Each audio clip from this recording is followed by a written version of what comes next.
All right, we have a Jiu-Jitsu highlight breakdown of my tricky Darce video. Let's get it. So we start the highlight with me jumping into the position for the Darce, and you're going to see me have to work for it a little bit, but eventually I get the full figure four grip. I go flatten out on my stomach, waiting for him to go on his knees, which you see him do. And then that's when I leap for it and I treat it like it's a guillotine. Now, let's pause it right quick. There are 6 families of submissions. I tell people all the time, but they want to argue with me. And some people, I could just see it now, is going to argue that they don't believe that the Darce is a part of the guillotine family. It is, or at least in my system, in my mind it is, and I treat it as such. So you see, I'm treating this like it's a guillotine. The hand configuration is different, but to me, it's still a headlock. So it's a guillotine to me.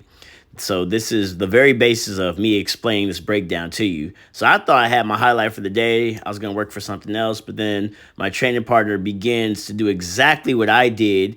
He goes on his side. Now, when people go on their side, that means they're usually typically trying to catch your leg, and you guys will understand that in a second. But instead, he does exactly what I did. So I begin to push his elbow. Typically, the escape against anacondas and darces is you want to kind of push that elbow up.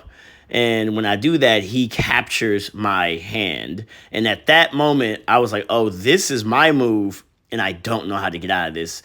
I wasn't expecting it. I actually do know how to get out of it, but like I just didn't have enough time. And it was way too late before I could really work it out. And that's when I realized my boy actually followed something that I said. So this is me and Taylor Moore. We have these weird little things that we do, like transitional motions that for people when they try to stop us from getting the submission, some little fun things that I've shown her and allowed her to use me as a test dummy. So this is the guillotine. And if you look at our Darce that we was working on, it's the same exact thing. It's like the same transition. So for the Darce, you can either capture their top leg, which is what you see she's doing, or you can capture the bottom leg. This is when they're, when you have the initial Darce. And once you capture either or, you want to go on your side for the finish.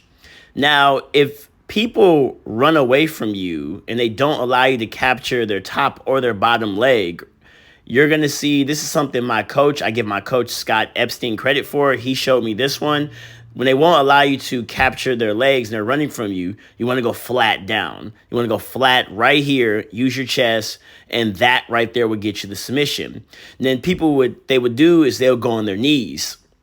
And that's when you treat it like a guillotine. And not only can you treat it like a guillotine, but you can also treat it like a sweep. And you're going to see us adjust over here. I adjusted so you guys can see it. When you sweep them, you're going to wait for them to grab your hands. And the moment they do that, that's when you can go over and you can finish it on top like it's a guillotine mount. So here's another example. You get the full figure four. You want to capture the top or the bottom leg. When you do that, when you're capturing the top or bottom leg, you're going to fall on your hip and you're going to look up to the ceiling and crank their head. It's like a choke and a crank. Now, if they will not allow you to get their top leg, then you go flatten down. Now, usually what people tend to do is when they go flatten down, the person that you're choking, what they're going to do is they're going to go onto their knees like this. And then that's when you're going to sit and pretend like it's a guillotine. Your leg configuration is if it's like a guillotine. And if you want the sweep, you can then take that leg, sweep them, wait for them to grab your hands, and that is when you're going to go for the mounted guillotine. When I coach, I like to teach in combos. So this is me doing it without a training partner, and I'm explaining when they go on their knees how you will treat it, and you're going to go and treat it like it's a guillotine. And this right here is my move that I like to tell people. You want to get your legs around them. If you could force them into that closed guard position, that's the best position. And now we have this situation right here. Now, my training partner is like my training best friend. I rant to him all the time about things. So what I attempt to do is I try to do my escape by pushing his elbow up, and he does exactly what I taught him. I just didn't think he I didn't think he remembered this But I was like, okay, it came on very, very tight. So that was my first time experiencing something that I feel like I made up. I ain't really, nothing's original in jiu-jitsu, but I just never seen no one tried this on me. So here's another example. I go flat. He goes on his knees. I capture him. And here's the move that I was talking about. I treat it like it's a guillotine by forcing my legs around his body and closing it. Now, the configuration is like a Darce, but I like to finish it like a guillotine. And there you go.